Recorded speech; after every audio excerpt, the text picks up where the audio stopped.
मृत्यु के बाद जल्दी से जल्दी क्यों शव का कर दिया जाता है अंतिम संस्कार? जानिए। गरुड़ पुराण में लिखा है कि जब तक गांव या मोहल्ले में किसी की लाश पड़ी होती है तब तक घरों में पूजा नहीं होती और किसी घर का चूल्हा नहीं जलता। किसी की मृत्यु पर कोई शुभ काम नहीं किया जा सकता। कल तक जीवित होने पर हम जिसके लिए सब कुछ करने को तैयार रहा करते थे, उसकी मौत के बाद से ही हम जल्दी से उसका अंतिम संस्कार करने के लिए क्यों तैयार रहते हैं? लाश को जलाने की क्यों जल्दी होती है? गरुड़ पुराण में लिखा है कि जब तक गांव या मोहल्ले में किसी की लाश पड़ी होती है तब तक घरों में पूजा नहीं होती और किसी घर का चूल्हा नहीं जलता।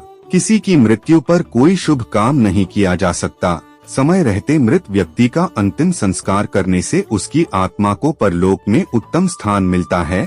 गरुड़ पुराण की माने तो अगर किसी मृत व्यक्ति का अंतिम संस्कार नहीं होता है तो उसकी आत्मा को मुक्ति नहीं मिलती और मृत्यु के बाद वो प्रेत बनकर भटकती रहती है और कष्ट भोगती है। सनातन धर्म में मनुष्य के लिए जन्म से लेकर मृत्यु तक 16 संस्कार बताए गए हैं। कहते हैं जलाते वक्त लाश के हाथ पैर बांध दिए जाते हैं। ऐसा करने के पीछे कारण होता है कि व्यक्ति के शरीर पर पिशाच कब्जा न कर सके। हिंदू धर्म में सूर्यास्त के बाद कभी भी दाह संस्कार नहीं किया जाता। यह माना जाता है कि सूर्यास्त होने के बाद अंतिम संस्कार करने से मृत व्यक्ति की आत्मा को परलोक में कष्ट होता है। इसलिए सूर्यास्त होने के बाद किसी की मृत्यु हुई है तो उसे अगले दिन सुबह ही जलाया जाता है।